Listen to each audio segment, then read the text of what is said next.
Okay, so let's set the scene. It's New Year's Day, 2019. We're in Kafr El-Sheikh in Egypt. And it's supposed to be, a quiet day, a fresh start. Exactly. But in this one residential tower around noon, that quiet is just shattered. We have to try and imagine the sound. Neighbors talked about this sudden high-pitched scream that just cuts through everything. It was desperate.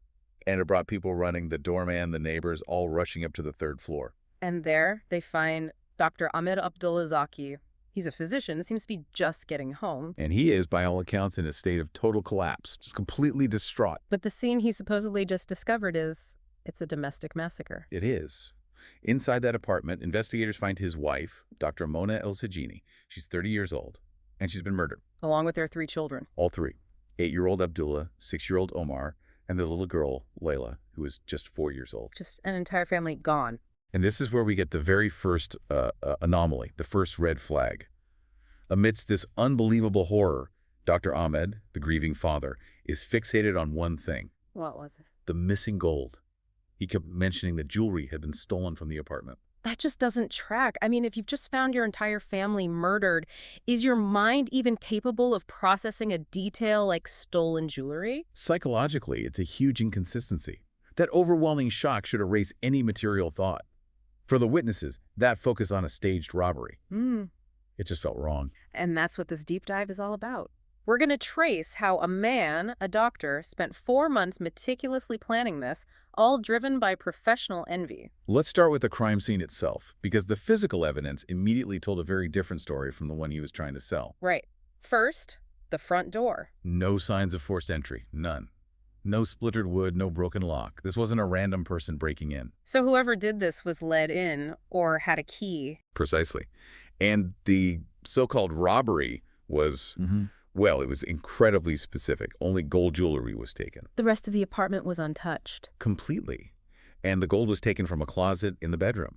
A place, only someone very familiar with the home would even know to look. So the scene was staged. The killer was known to the family, which, of course, put suspicion squarely on the husband. Instantly.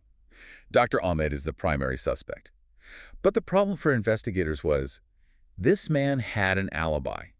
And it was, for all intents and purposes, perfect. He had his whole morning mapped out for them. He did. A step-by-step account. He said he had breakfast with his family, then left for his job at the local health unit.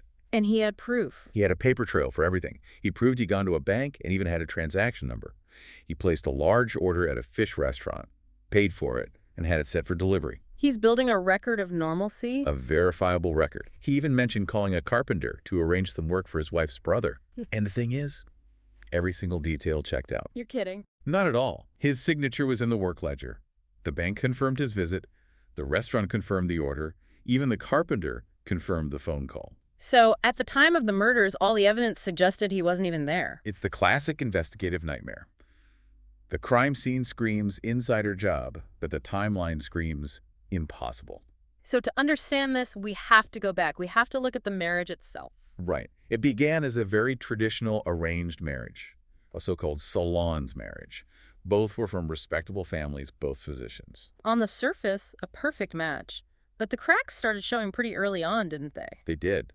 Background checks show that Dr. Ahmed, he just had no real ambition after he graduated.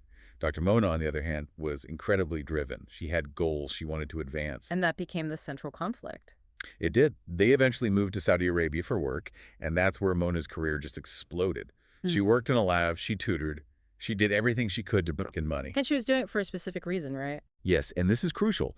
A lot of that money was specifically to fund Dr. Ahmed's own expensive PhD studies. So she was literally investing her own hard work into his future. She was the engine of the family. Her income grew, quickly surpassing his. And that is where the poison, the envy, really took root. How did he react to her success? With pure resentment.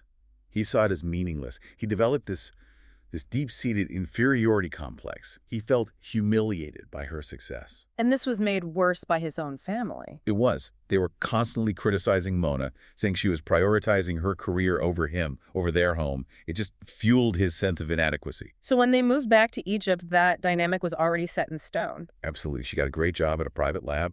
He just went back to his routine government job at the health unit.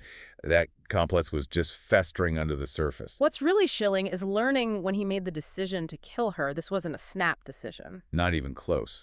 Investigators determined that in August 2018, 4 full months before the murders, he decided he had to eliminate her. And the reason? His words: to finish the complex of inferiority that was haunting him.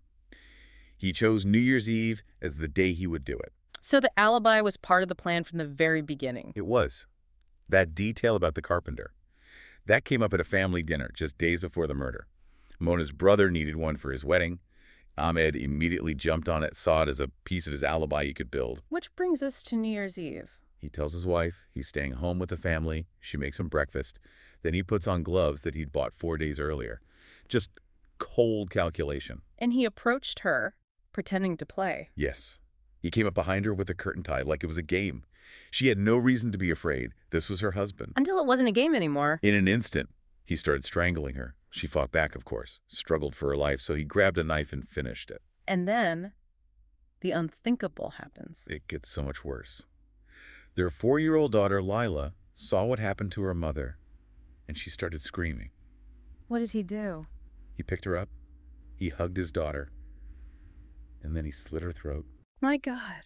After that, he went into the children's room, and he killed his 2 sons, Abdullah and Omar, in the exact same way. And then, just as methodically, he starts the cover-up. Changed his clothes, stole the gold to stage the robbery. He bagged up the evidence, the clothes, the knife, the gold, drove to a remote spot, and buried it all. And then he went and enacted his alibi. The backup alibi, actually. That's right. The original plan with the carpenter fell through when the guy said he couldn't do the job. So Ahmed switched to plan B, the bank, the restaurant, the whole performance. For weeks after, the police were stuck. The public was suspicious. The neighbors told police about all the fighting. But his alibi was just unbreakable. It really was a high-profile mystery. All the circumstantial evidence pointed to him, but the timeline said he couldn't have done it. The case was completely stalled. Until a colleague of his came forward. Dr. Isra. She worked with him at the health unit, and she broke the case wide open. What was her testimony? She told investigators that Dr. Ahmed had called her the day before, on New Year's Eve, and asked her for a huge favor. Which was? He asked her to sign the attendance ledger for him on New Year's Day, to make it look like he was at work.